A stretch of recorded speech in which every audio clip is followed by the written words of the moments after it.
siempre crecemos y una forma fundamental de nuestra educación tiene que ver con las historias, con la tradición, con lo que nos llega, ¿no? Con lo que nos van contando. Y algunas cosas terminan siendo contadas incompletas y hay algunas que tienen tantos detalles que nos van pintando de una manera extraordinaria. Algo en común en este momento con alguien que es un pintor de nuestras historias, un pintor de nuestra identidad, pero con tanto respeto que hace que realmente nos veamos reflejados en cada uno de esos momentos. Algo en común recibe hoy a don Luis Landricina. Bienvenido, Luis. Muchas gracias, ¿qué tal? ¿Cómo andamos? Bueno, bien. Cuerpeando algunas cosas que ya cuerpeé, hay otras que cuerpear, pero es cuestión del mal de la montaña. ¿Cómo es el mal de la montaña? La montaña de años que tengo. Pero me gustó lo que dijiste antes de empezar, ¿no? Galopeando contra el viento. Galopeador contra el viento, como dijo Atahualpa. Un rasgo que compartís con un amigo que está presente siempre en vos. El doctor Favaloro, en una de las últimas cartas, puso eso. Como dijo Atahualpa, dice: yo soy galopeador contra el viento. Él se peleó, se sopapeaba en el quirófano con la muerte todos los días. Y no le dio el gusto que lo venga a buscar, le salió el encuentro. Creo que esa nobleza que habla de tu amistad con él es la que te pinta a vos también. Y es un poco la que pinta, me parece, tu forma de andar por la vida, ¿no? Una vida que nos lleva a pronunciar tu nombre, Luis Landricina, como Luigi Landricina, ¿no? Así figura. Mi nombre original es Luigi. Que en argentino o en español o castellano, como lo quieras llamar, es Luis. Pero en la libreta figura Luigi. Luigi, sí, mi papá, mi mamá y 2 hermanos vinieron de Italia. Hijo de doña Filomena Curci y don Luigi Landricina. Que llegaron primero a Buenos Aires, ¿no es cierto? Primero a Buenos Aires, acá nació otra hermana. De Italia vinieron Pascual con 2 años y Isabel con 10 meses. ¿Por qué venían de Italia? O sea, ¿esto era posguerra o era un momento de guerra del 14? Guerra del 14. O sea que vinieron allá para el año 19, 20, creo, por ahí. Vino mi padre primero y no podía venir mamá porque estaba embarazada de la nena, de Isabel. Tu papá vino como para abrir el camino. Exactamente. Y entonces mamá vino con el varoncito Pascual de 2 años y la nena de 10 meses. En el fondo de la bodega, y lo sacaban 1 hora por día para que tomen aire y le daban agua potable y bajaban otra vez. Comían lo que ellos traían. 1 mes duró la travesía. ¿Y cómo llegan a Colonia Baranda? Geográficamente Colonia Baranda queda cerca, a kilómetros. Está al oeste de Resistencia. Sí. Cerca de Villa... Suroeste. Sí. No, de Villa Ángela no. No. Está entre Charaday y la ruta 11. Ok. ¿Entendés? Y ahí él arrendó un campo, mi padre. Arrendó nomás. Sí, pero te cuento la odisea. Mi madre acá pare a Rosa, la otra hermana mayor. En Buenos Aires. En Buenos Aires, en Lanús. Sí. Y un buen día agarran un Forá, camión, cargan todo y agarran para el Chaco. ¿Qué les contaron del Chaco? Bueno, eso que era la posibilidad de desmontar o agarrar un abra y tener una chacra y plantar algodón a pulso. O sea, que era con caballos y lo demás era todo a mano. Y yendo para allá, en un desvío kilómetro 187 que hoy se llama Pedro Gómez Sello, entre Vera Pintado y Calchaquí, el ferrocarril Santa Fe, dice, ahí fuimos con mis padres adoptivos, iba a abrir un obraje mi padre adoptivo, mi padrino, que era español. Entonces le dice, él es Landricina, dice el jefe de estación. Me dice, sí.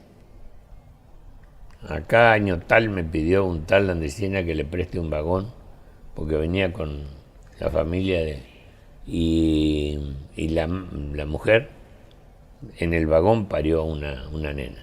Y era mi hermana Clara, que es la que murió ahora el 20 de abril. En el vagón. En el vagón. Y ahí con recién nacida siguieron. Y bueno, trabajaban en un campo que era, evidentemente eran tierras fiscales que después pasaron a tener dueños. Creo que era un tal Feldman el dueño de toda esa zona y le arrendaba a mi padre un pedazo. Filomena dio a luz 8 hijos. 8 hijos. Y vos séptimo. Séptimo, pero con mujeres en el medio. Claro. Si no sería Loizón, sería más interesante porque andaría asustando gente. ¿Te imaginas? Si ya sos interesante contando historias, imagínate si encima de contarlas Lobizón. sos lobizón. Porque además es lo que yo digo. En el programa mío de campo yo proponía, en vez de celebrar esta cosa que no es nuestra, que es el Halloween, le digo, tenemos 12 celebraciones en el año para hacer. Los viernes luna llena con el lobizón, para asustar chico. Pues Para el hacer Halloween dulce. es para asustar chico. Qué bárbaro. Bueno, hagamos algo más criollo, algo nuestro. Vos te fuiste muy chico de Colonia Baranda, ¿no, Luis? Mi madre se va a parir el último hermano mío y muere en el parto. Yo tenía un Ir a año- parir era una- moverse de Colonia Baranda hacia a donde. Resistencia, al hospital Perrando ahora. Y muere pero de parto, como se Pero dice. que la atiende era el doctor Perrando, el que le da el nombre al hospital de Resistencia ahora. Qué bárbaro. Y ya le había dicho cuando nací yo a mamá, doña Filomena dice un hijo más y se muere. ¿eh? Así que acá Le dijo Perrando. Sí. Y dice que cuando queda embarazada, porque papá dice que no la dejaba ni orear a la pobre vieja, que no era vieja, tenía 36 años cuando murió. Laburante. Le daba de comer a 17 peones y a todos los hijos. Y ella hacía la huerta y ella cocinaba. Los hijos ayudaban a traer agua de un pozo que estaba no sé cuánto, que era Pulso, Vos no tenías ni 2 años. 1 año y 8 meses. Y ahí ya me llevan para Resistencia. En Resistencia había la hermana que vino de Italia y la que nació en Lanús, Isabel y Rosa, estaban en la casa de un tal Santiago Rodríguez y doña Margarita Martínez, que mi padre tenía relaciones con ellos laborales, porque mi hermano Pascual, de 14 años, que había venido de Italia, todo un hombre ya, que vos lo ves en la foto de sombrero y parece un hombre, que tenía 14 años, manejaba el camión internacional que había comprado mi padre. Con 14 años. Sí, y le fleteaba leña a mi padrino. Por esa relación se hacen amigos mi mamá con mi madrina, la que iba a ser mi madrina. Ella elige ser mi madrina. Dice, este rubiecito lo quiero para... Qué bárbaro. Y bueno... Al fallecer Filomena... estas hermanas mías eran para ir a la escuela y ayudar en los quehaceres de la casa a cambio de que le dieran comida y, Claro. y pensión, que tenían sus casas, su pieza al lado de la pieza de mi padrino. Claro. Era una casa que ahora es el Sanatorio Palacio. Esa era la casa. Qué bárbaro. Una de las casas más lindas ahí de Córdoba 421. Y ahí recalaste, vos ni te diste cuenta del fallecimiento de Filomena. No, además me dijeron, tu mamá está en el cielo, y yo soy tu padrino, tu madrina, y yo no le decía paíno y maína, porque no me salía padrino y madrina. Y se murieron y yo seguí diciendo paíno y maína. Y digo todavía paíno y maína. De esos que en el interior se pide la bendición. Sí. Pero yo era el hijo de ellos. Claro. Ellos decían, Y te sentiste como el hijo realmente. no tuve otra ternura que esa. Claro. No conocí otra ternura que la de estos dos gallegos. Qué bárbaro. Bueno, esta historia es increíble. Ya volvemos.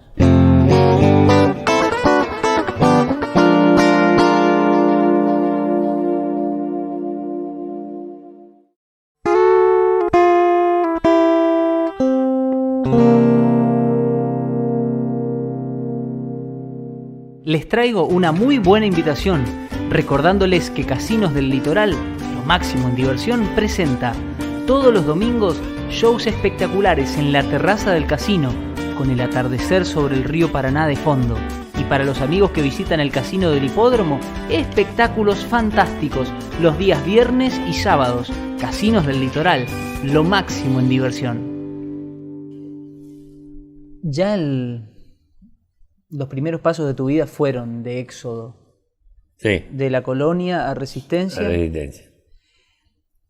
Antes de mudarte de Resistencia ya a Buenos Aires, porque ahí ya te mudás, No, pero no te olvides pasan que años, pasan como 20 no te años. olvides que mi padrino era obrajero, que es explotación de bosques espontáneos.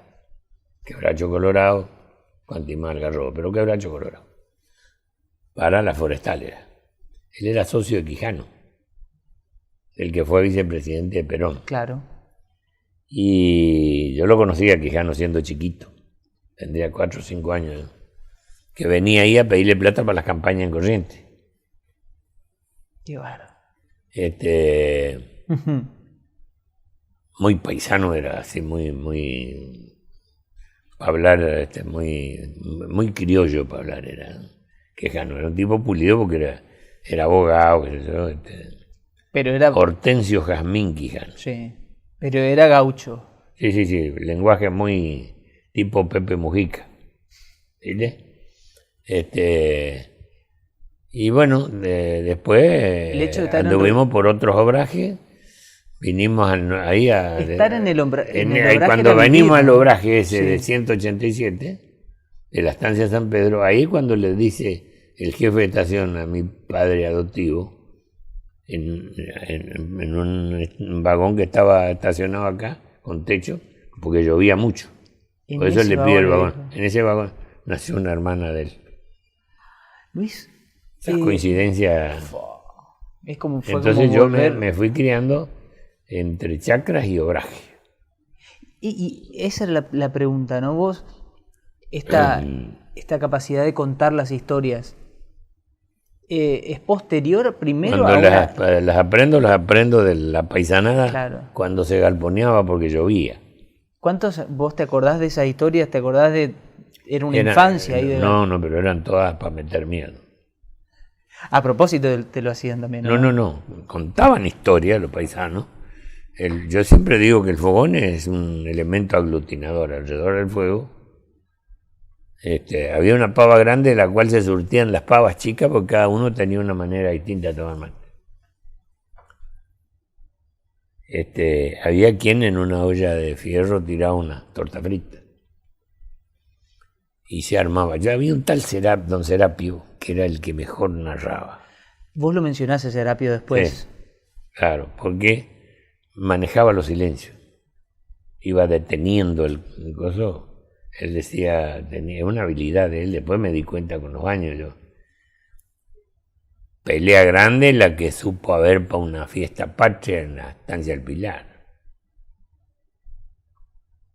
Y sacaba papelito para armar tabaco. Y vos te quedabas ahí. Todos se quedaban así. Y los dueños de los caballos ya se tenían inquina entre ellos. Armaba el tabaco y entra como a buscar fósforo y ya le arrimaban un tizón para que prenda. ¿Entendés? Y bueno, y todos queríamos saber qué pasó. Los chicos nos preguntaban los grandes. De esas, bueno, lobisones, aparecidos, luces malas, ánimas. Y después, de los gauchos forajidos, los gauchos alzados, historias de degollados y de cosas así. Y yo me agarraba del pantalón de mi padrino o de la pollera de mi madrina. Unos miedos. Yo después dormía tapado. Del miedo que tenía de las historias. Pero te apasionaban. Porque eran historias que te metían miedo. Y yo estaba convencido del loizón. ¿Y cuándo pasaron esas historias de ser captadas a ser transmitidas? Empecé en la escuela con un maestro correntino, un tal Luis Bestar, en Campo Largo, Chaco. También viviendo en el obraje. Zona de obrajes, Ahí tuvo uno de los obrajes fuertes de mi padrino, la zona del Oro Blanco. Y me enseña un verso de la revista Iberá que se llama Agapito en Buenos Aires, que era un tipo que cuenta una odisea de un baile en un salón donde bailaban los correntinos. Muy gracioso.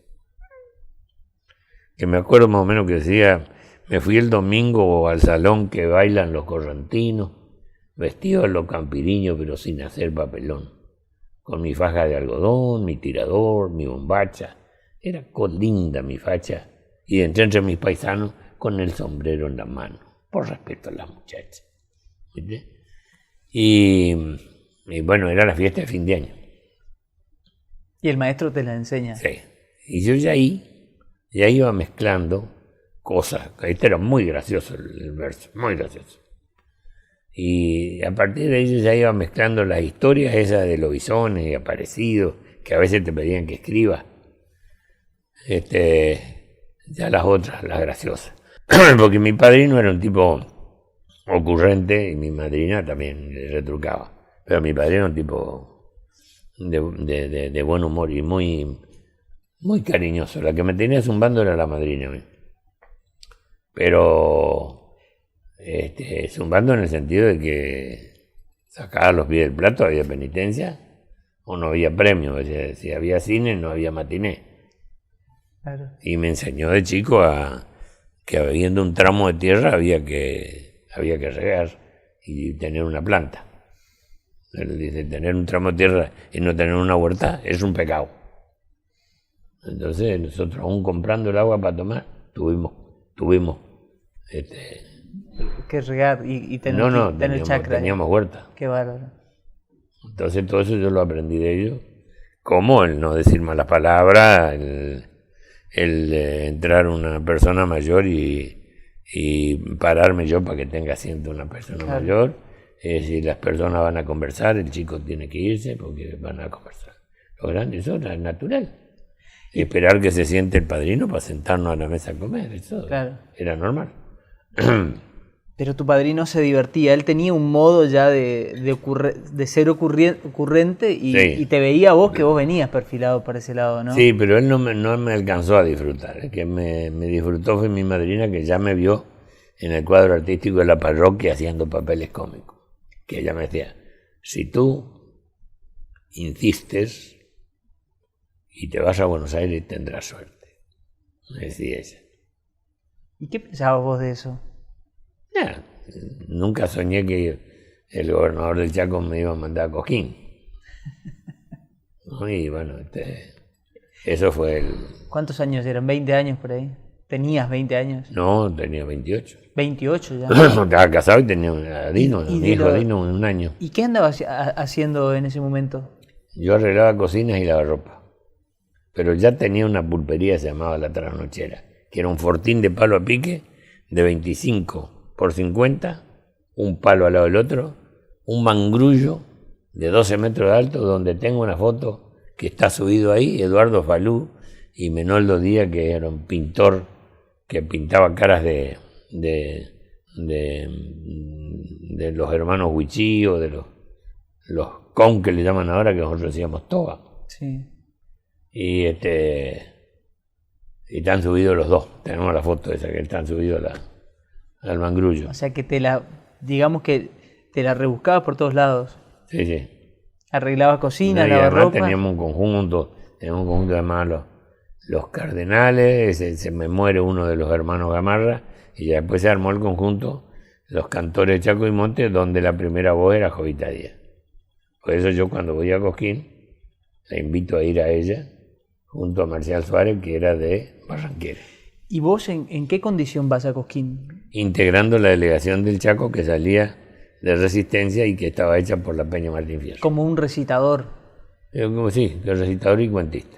Cuentista. Y ya, o sea que ya aparecían los cuentos en este mismo modo de contar que tenés ahora, o cómo era la modalidad. Sí, había habido algunos problemas en Cosquín con los contadores de cuentos, porque ponían en boca a los paisanos lo que los paisanos no dicen. Sacaban un chiste de un teatro de revista y le daban un acento provinciano, pero el provinciano no es así.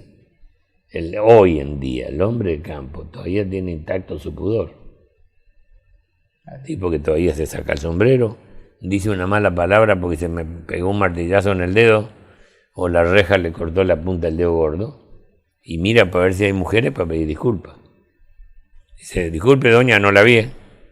Está bien, porque fue un contratiempo, no premeditó la mala palabra. Y cuando vos vas arriba a un escenario, llevas premeditada la mala palabra. Que es algo que en tu modo de decir... Nunca me lo permití. Pero hubo varias razones. Primero, porque me educó muy bien este matrimonio. Segundo, porque empecé a subir a un escenario en el cuadro artístico de la parroquia. Ahí donde se te ocurriera ser atrevido, terminaba tu historia de artista. Y la otra, porque una vez la vi ponerse muy colorada a mi madrina, que me llevó a un parque, y había un tipo que cantaba esa parodia, música original y letras que inventaban ellos. Y era muy guarango, las letras. Y mi madrina medio me tapó la mano con el oído y dice, esto no es para que escuche un jovencito como tú. Y dice, vámonos, este señor es un grosero. Y yo vi que ella se puso mal. Entonces yo dije, yo nunca me voy a permitir que una mujer o una abuela se ponga colorada por alguna imprudencia que yo diga arriba del escenario. Qué bárbaro. Ya volvemos.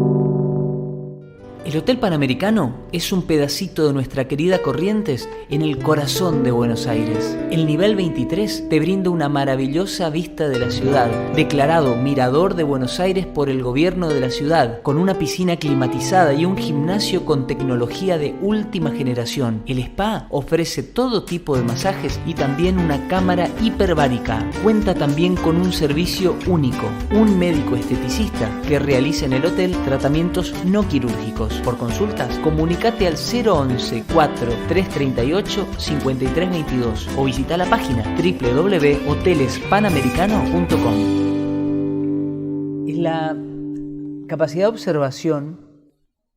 Es un don. Escucharlo a don Serapio, por ejemplo. Sí. Y también repetir las enseñanzas de Margarita, tu madrina. Sí. Pero de ahí en más, a poder ponerle la tonalidad, la inflexión. ¿Cómo bueno, eso es como el carpintero. Yo creo que el carpintero, cuando empieza a tratar de ser carpintero, los primeros martillazos son en el dedo, después van al clavo. Yo cometí los mismos errores que muchos humoristas en ese entonces era cuentos de gordo, cuentos de pelado, cuentos de borracho. Y un día dije, ¿cómo borracho? El borracho que tiene problemas con el alcohol no es un borrachito para reírse, es un enfermo. El que es gracioso, el tipo que no está acostumbrado a tomar, pisa un corcho, se mama y hace un desastre. Ese es gracioso, pero el alcohólico no. No, seguro. ¿Entendés? Entonces eso se aprende al andar. Se aprende al andar. ¿Y cuál es la creencia popular? Todos los judíos son amarretes. No. Los judíos son muy cuidadosos en hacer los negocios, pero mis clientes, al que yo les relajo así en el lavarropa, eran todos judíos. Lo mejor era para la familia. Y aunque ellos no hayan ido a la escuela, los hijos iban a los mejores colegios de las ciudades no tan cercanas, ni Resistencia, Santa Fe, Rosario, Buenos Aires. Y lo que sea, Luis, pero que mi mujer no esté nerviosa porque la cocina no anda, así que lo que sea. Y entonces yo convivía con ellos y yo veía que ellos no son amarretes. Ahora, para hacer un negocio te va a discutir media hora, pero el piemontés es peor que y no tiene la fama que tiene el judío. Por eso dicen que ¿en qué se parece un piemontés a un judío? Que los dos, con tal de venderte algo, son capaces de vender la madre, pero el piemontés no te la entrega. Luis, lo interesante que tiene el modo de contar es que tiene como un sustento real. Vos no contás cuentos. No.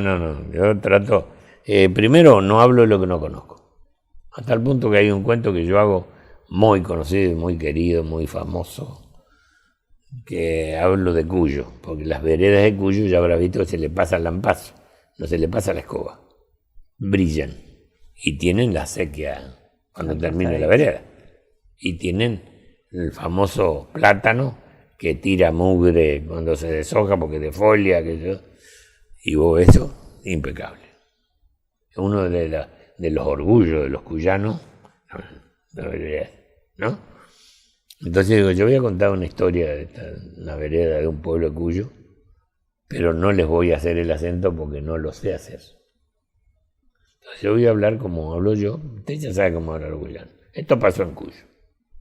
¿Y por qué? Porque si vos imitas mal al mendocino, te pasás para Chile y no le hace ninguna gracia al mendocino. Entonces evito de que se indisponga conmigo por eso. Entonces yo, que disfrute el cuento, pero asumo que no lo sé hacer bien al mendocino. ¿Cuáles son los acentos Los más graciosos y en los que te sentís como pez en el agua? No, bueno, el cordobés, el santiagueño, el correntino, por supuesto el chaqueño de Resistencia es muy parecido al correntino, el paraguayo también, y bueno, pues las colectividades, los italianos, el español, el gallego, todos los que conviví yo allá, checoslovacos, yugoslavos, búlgaros. ¿Y cómo empezabas a diferenciar esos acentos? Porque eran los colonos que venían a traer el algodón a la desmontadora y yo le hacía los romaneos. Y yo hablaba con esos gringos de primera generación, no hijos de gringos. Yo era hijo de gringos, ellos eran los gringos. Y ellos, vos tenés que aprender, había un tal, no me acuerdo si era Pelichú, creo que era. Y yo le decía, ¿qué tal? No, pero lindo todavía, mejor, peor como antes. Y vos después tenías que agarrar y buscarle qué casillero va qué casillero, y armar la gramática según tu gramática para saber qué te quiso decir. Lindo todavía, mejor, peor como antes. Lindo ahora, dice, mucho mejor que antes, quería decir. Qué bárbaro. Y de ahí sacabas un cuento. Pero ahí le llamaban, los gringos eran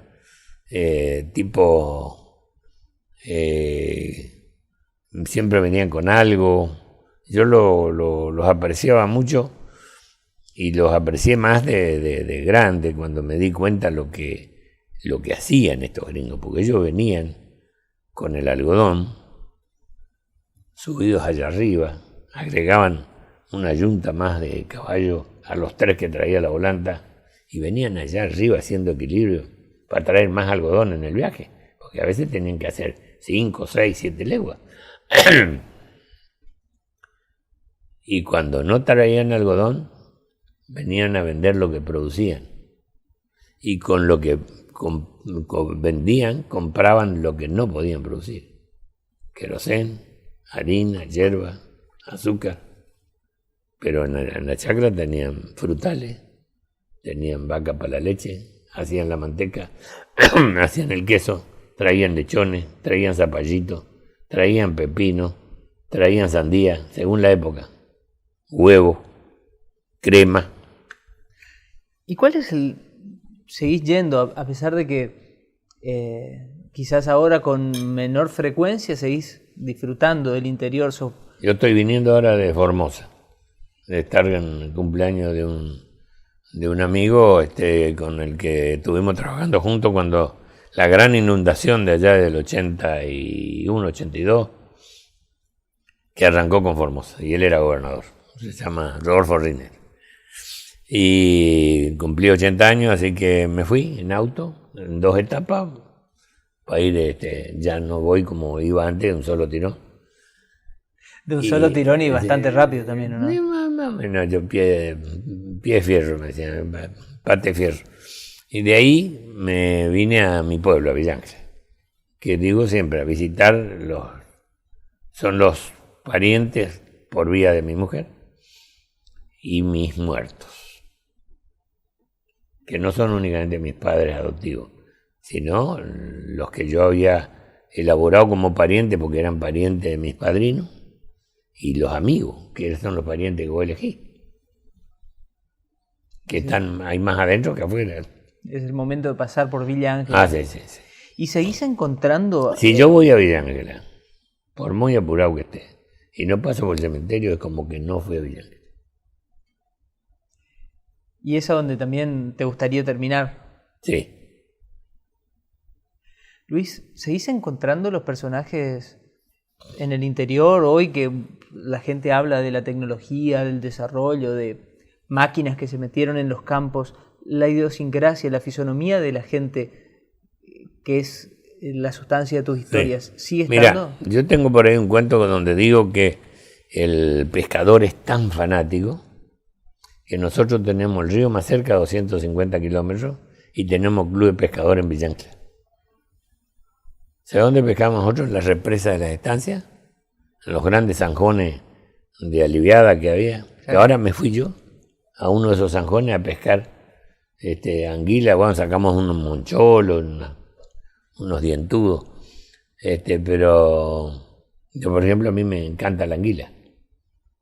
Y me dieron un dato que dice que si le pones una gotita de queroseno a la carne, la anguila la busca. Sí. Pero habían andado unos pícaros con una red en ese zanjón hacía 2 días.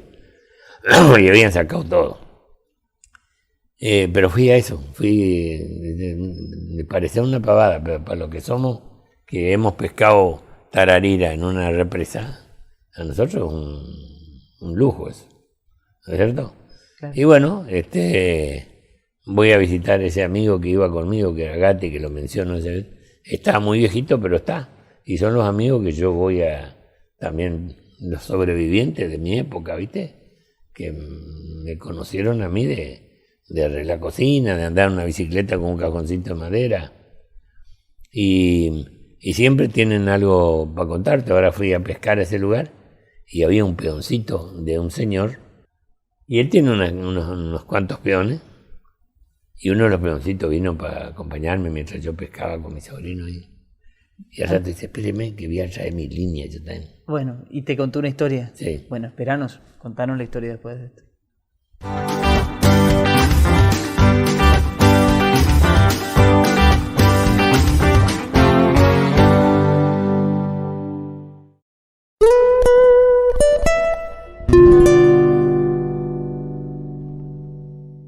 Y uno recomienda siempre lo más confiable, y sinónimo de confianza es la estación de servicio Shell Virgen de Itatí, en la intersección de la Ruta 12 y la Ruta Provincial número 5, pionera en el Nordeste con la nueva imagen de Shell, venta de lubricantes, combustibles y filtros, servicio de lavadero y fosa para cualquier tipo de vehículo, y un Shell Shop completísimo. Te hablé de la confianza, estación de servicio Shell Virgen de Itatí. Yo me quedé esperando el cuento. No, te iba a contar. No es un cuento, es la historia. No, entonces vino para contarte cuando estaba en Formosa, porque siempre me riman a contar algo. Estábamos en Formosa. Y me cuenta un argentino que vive en Formosa, pero que cruza muy seguido a Paraguay. En un descuido atropelló a una mujer allá. Y bueno, tipo muy prudente, bajó a atenderla. Pero le había pegado una atropellada. Yo no sé si iba en moto, en bicicleta, ella. Y estaba, mirá, y él la sienta, ¿viste? Para cosas. Y ella lo mira, le dice, incliname. Y él le inclina así. No, incliname. Y le inclina para el otro lado. Vos sos sordo, ¿eh? Te estoy diciendo que me incliné. Y la estoy inclinando. Que me llevé en la clínica. Sí. Y él dice, y eso es cierto. Me lo contó ahora hace una semana. Claro, para ella inclinar es que te que le internen. Es un término. Y si vos no conocés, claro, como vas a Uruguay, y entonces te dicen, tiene la barra de la vaca el auto suyo. Yo compré un auto a una mujer ahí en Uruguay, uruguayo. ¿Y qué es la barra de la vaca? La barra del portaequipaje, ellos llaman vaca. No le dicen portaequipaje. Vaca. El baúl del auto, valija. La rotonda radial. Y estamos ahí nomás. Y bitumen el asfalto. Y Luis, tenés que aprender esa para no andar, es que estuvimos charlando, no, estuvimos proseando. proseando. Proseando. Es mucho más lindo el término Y don Verídico lo prosear, usaba. prosear que Claro, charlar. y es más español, más castizo. Y cuando yo me acostumbré con don Verídico, así, no, estuvimos proseando, le digo, allá lo digo porque lo entienden, porque lo dicen, lo usan. Prosear es como respetar mucho más lo que se dice, ¿no? Claro, no. ¿Cómo escribe? ¿En verso o en prosa? Y la prosa es una conversación escrita. La charla da como más Sí. más superficial, Charla, ¿no? quiere decir lo mismo, pero cuando vos te dicen te charló nomás, porque ya te pasó al versió, cuarto. te ¿no? caminó. Te versió. Claro. Para mí que te charló. Luis, vos recorriste varias veces el mundo con las No historias. todo el mundo, pero anduve bastante con lo mío y sin lo mío. O sea, he ido a visitar, fui a los pueblos de mis padres en Italia, a los pueblos de mis padrinos en España, fui a Grecia, fui a Egipto, fui a Israel. Todo para conocer, digamos. Para conocer y con tus Puerto historias. Rico, bueno, Estados Unidos a actuar sí. Va Puerto Rico, permanentemente. Estados Unidos, Canadá, Israel España, actuar también. España también, ¿o no? Israel actuar. Sí, España también, pero También. tuve un entredicho con un señor que le dijo a Eugenio, que era un gran cómico español, amigo mío, dice, quiero que le hagas un reportaje a este tío que es muy bueno. Y yo le debo haber hecho un programa con él allá, dice, en Argentina. Me atendió como si yo fuera conocido y él no era conocido. Y yo quiero que lo atiendas bien. Y este es muy bueno. Dice, este es otro de los buenos que viene allá para matarse el hambre. Y yo me enteré. Para desgracia el tipo me enteré antes. Y fui al reportaje que era como un Neusta de allá y lo hice bolsa. Y te hice bolsa porque yo para colmo había pedido permiso en la televisión y en la radio, que tenía todos los días radio y una vez por semana televisión en Canal 13. Y el tipo arranca diciendo, bueno, acá tenemos a Luis Landricina, le digo. Landricina, sí. Y dice Eugenio que eres muy bueno como humorista. A ver, cuéntame un chiste. Digo, yo no cuento chistes. Pero no eres humorista, sí. Digo, pero el humor puede ser narrado, puede ser escrito, puede ser dibujado. Y yo narro. Y bueno, un chiste, no, le digo, el chiste es una cosa breve e impersonal. Los míos son cuentos costumbristas que llevan planteo de historia, desarrollo y final, como los literarios. Y uno de esos no son muy largos, le digo, a usted no le conviene porque yo sé que el tiempo de la radio es poca. Dice, bueno, y vienes ahora a hacer una gala. No, le digo, yo no tengo tiempo para gala, acá vengo con permiso del programa mío de televisión y el de radio, porque vengo por una cuestión familiar. Yo soy criado por un matrimonio españoles que es de agradecido, vengo a buscar tierra de los pueblos de ellos para llevar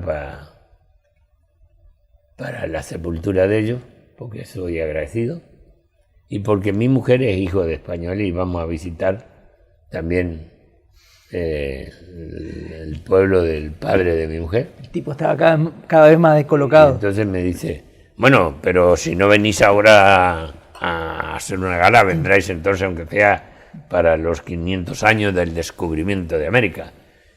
Le digo, no, nosotros vamos a recordar el encuentro de dos culturas, porque se descubre lo que está deshabitado, y allá había 3 civilizaciones, una de ellas nomás tiene un calendario que todavía no lo descifraron las computadoras de hoy. Y él mira así, dice, vaya con el cómico no tiene nada de cómico. Le diste un, Sí, le ¿no? diste un Entonces, guachazo. Bueno, pero ¿y cómo se congenia esto de que no queréis celebrar el descubrimiento de América y venís a buscar tierra de tus padrinos de España para llevar para Argentina? Digo, porque mis padrinos eran inmigrantes, no eran conquistadores. Bueno, dice, con este tío no se puede. A los años, Marvis, a quien le aprovecho tu programa para rendirle un homenaje, Sí. porque muchos criollos que andan, que les va bien por el país, pasaron por el Sí, apoyo nada. de Julio Marvis, porque los nombrara alguna vez en Cosquín, Sí. yo entre ellos. Y nosotros también. Yo me hago cargo. Y entonces Marvin me invita, porque ya era director de cine y hace el festival de cine, y estábamos en la mesa mía con Soledad, con Bacón, la hermana de Soledad, creo, y yo y mi mujer, y un periodista español, me dijeron. Ese era. Ah, sí. Y me mira y dice, pero tú no eres el que me volviste loco. Dice, en Madrid. Y le digo, sí. Luis, el momento de encontrarnos y de que la gente se encuentre con vos es un momento de agradecimiento. Así como en su momento vos, como hombre agradecido, fuiste hasta Italia, hasta España, para honrar a la gente que también te hizo. Sí, sí. Nosotros en este momento queremos agradecerte porque realmente con tu manera de defendernos, de contarnos y de llevarnos por el mundo, nos hace sentir orgullosos de lo que somos.